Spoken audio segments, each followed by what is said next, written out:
Itu nomor 1 kita di dunia. Wah, di dunia ya. Iya. Oke. Karena Malaysia saja saat ini masih B10 dan akan merencanakan baru B15. Malaysia sekarang tengah bersiap sedia untuk naikkan pengguna biodiesel daripada B10 kepada B15. Indonesia boleh cipta minyak petrol Bobby Bos kita bila lagi. B12 mana boleh pakai, Indonesia dah B4.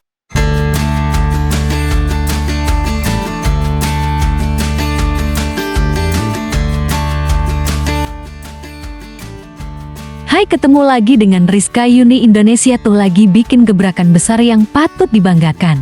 Di saat banyak negara masih sibuk ngomongin transisi energi dan solusi krisis bahan bakar, Indonesia justru sudah melangkah lebih jauh. Lewat program biodiesel berbasis sawit, Indonesia resmi jadi salah satu pelopor penggunaan biodiesel skala besar di dunia. Ini bukan lagi wacana, bukan sekadar uji coba, tapi sudah benar-benar diluncurkan dan diterapkan. Langkah ini jadi keputusan penting buat menghadapi ancaman krisis energi global yang makin nyata. Kita tahu sendiri, harga minyak dunia sering naik turun gak jelas. Konflik geopolitik bisa bikin pasokan energi terganggu, dan banyak negara mulai panik cari alternatif. Nah, Indonesia punya kartu as sendiri, sumber daya sawit yang melimpah. Dari situ, pemerintah mengembangkan biodiesel sebagai campuran bahan bakar solar, yang sekarang skalanya termasuk terbesar di dunia. Bahkan kalau ngomongin Asia Tenggara, langkah Indonesia ini jadi yang paling agresif dan paling besar. Saat negara lain masih berhitung, Indonesia sudah jalan duluan. Selain mengurangi ketergantungan impor BBM, kebijakan ini juga punya efek domino buat ekonomi nasional. Petani sawit dapat pasar yang lebih stabil, industri hilir bergerak, dan devisa negara bisa lebih hemat. Tentu kebijakan sebesar ini pasti tetap ada tantangan, mulai dari kesiapan distribusi, kualitas bahan bakar, sampai isu lingkungan yang selalu jadi sorotan. Sejarah baru di dunia energi terbarukan dengan meluncurkan kilang biodiesel solar sawit pertama dan terbesar di dunia. Langkah revolusioner ini menjadi bukti nyata dari ambisi Indonesia dalam mengurangi ketergantungan terhadap bahan bakar fosil dan mempercepat transisi menuju energi terbarukan. Proyek ini merupakan inisiatif Kementerian Energi dan Sumber Daya Mineral atau ESDM melalui Direktorat Jenderal Energi Baru Terbarukan dan Konservasi Energi yang secara resmi mengimplementasikan program Biodiesel 35 atau B35 pada 2023 lalu. Tidak hanya menjadi pemimpin dalam pengembangan energi hijau, Indonesia kini menjadi pusat perhatian dunia, termasuk di kawasan Asia Tenggara. Negara mana sih Mas yang paling bagus kalau soal teknologi pengolahan sawit itu sendiri? Kalau untuk terdepan secara blending rate biodiesel, itu Indonesia, Mbak. Itu nomor 1 kita di dunia. Wah, di dunia ya. Iya. Oke. Karena Malaysia saja saat ini masih B10 dan akan merencanakan baru B15. Kalau luasnya ditambah, berarti ekspansi. Masalahnya, apakah ada lahan kosong yang tersedia yang bukan hutan? Kalau saat ini tinggal hanya hutan yang tersedia, maka akan terjadi tuduhan baru ke Indonesia betul-betul sebagai pelaku deforestasi gitu. Ini akan meningkatkan resiko negara. Kita membuktikan di dunia bahwa B50 itu hanya ada di Indonesia. Kita membuktikan di dunia bahwa B50 itu hanya ada di Indonesia. Kita saat ini capaiannya sudah nomor 1 di dunia. Dan bahkan tidak ada lagi rujukan-rujukan teknis yang bisa kita akses. Jadi nggak ada contohnya. Ini yang membuat kebanggaan bagi kita sendiri. Tepuk tangan untuk kita semua. Jika dibandingkan, Malaysia yang selama ini sering membanggakan berbagai keunggulan dan ber-EQ tinggi, masih tertinggal dari Indonesia dan masih berada di tahap B10. Artinya, dari sisi pemanfaatan sawit sebagai energi alternatif, Indonesia sudah jauh melampaui. Perbedaan ini bukan hanya soal angka, tapi soal visi dan keseriusan dalam mengembangkan energi terbarukan. Indonesia menunjukkan bahwa dengan strategi yang tepat, negara berkembang pun bisa menjadi pemimpin di sektor penting seperti energi. Pernah tak korang fikir kenapa tiba-tiba isu biodiesel ni jadi panas sekarang? Okey, dengar sini. Malaysia sekarang tengah bersiap sedia untuk naikkan pengguna biodiesel daripada B10 kepada B15, tapi akan mula dulu pada B12. Macam minyak petrol juga, dia ada RON 90, 92, 95 dan juga 97. Sama juga dengan biodiesel, ada B10, 12, 15. Langkah ni bukannya suka-suka je, tapi sebab dunia tengah tak stabil dengan peperangan yang berlaku di antara Iran, Amerika dan juga Israel.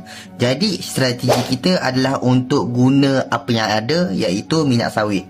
Dengan kapasiti biodiesel yang memang dah besar yang ada dekat Malaysia ni, Malaysia boleh kurangkan kebergantungan kepada diesel import. Ini adalah satu lagi langkah untuk jaga nyawa ekonomi negara dalam bentuk tenaga.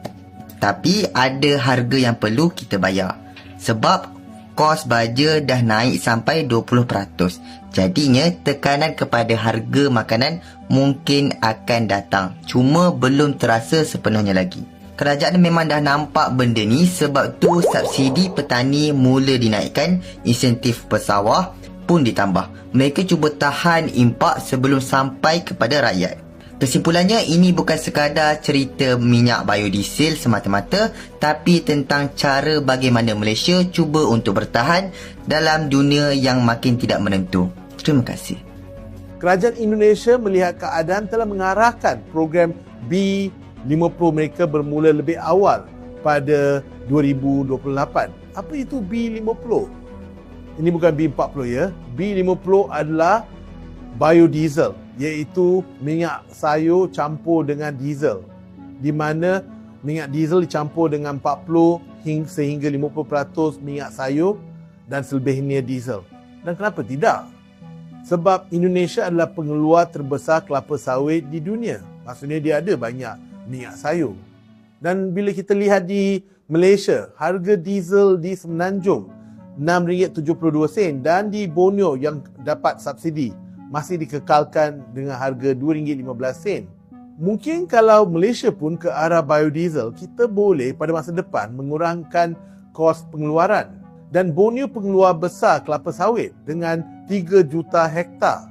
Malaysia pula adalah pengeluar kedua terbesar di dunia. Kepincangan boleh diatasi dengan visi dan pemikiran. Boleh kekalkan harga diesel di Borneo dan mungkin juga di masa depan mengurangkan harga diesel di Semenanjung sekiranya kita mengambil langkah untuk memperkenalkan biodiesel. Kerajaan menyasarkan semua pelabuhan di negara ini yang menggunakan biodiesel berasaskan sawit B10 dalam operasi mereka beralih kepada B20 pada masa akan datang.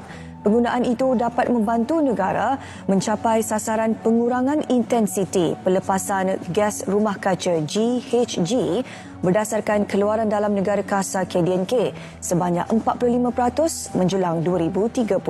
Berpuluh tahun cakap pasal biodiesel ni, sampai sekarang tak wujud biodiesel ni kat pasaran. Cakap jerkot. Indonesia dah bertahun-tahun jual B30 di stesen-stesen minyak. Indonesia boleh cipta minyak petrol bobibus kita bila lagi. B12 mana boleh pakai, Indonesia dah B40 tau. Nak jadi macam Indonesia dah, minyak semua campur-campur lepas harga tetap mahal. Cakap jiran 78, tapi dorang dah B50, B100 pun dorang buat lebih lama dari kita. Sekarang pun dorang dah ada jenis petrol baru nama dia Bobibus. Kita sembang sana sini tak ada fakta. Ni kita yang 78 bukan dorang.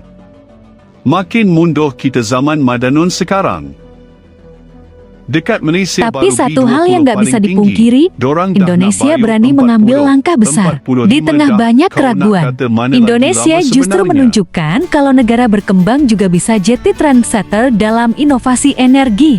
JT, ini bukan cuma soal biodiesel atau campuran bahan bakar.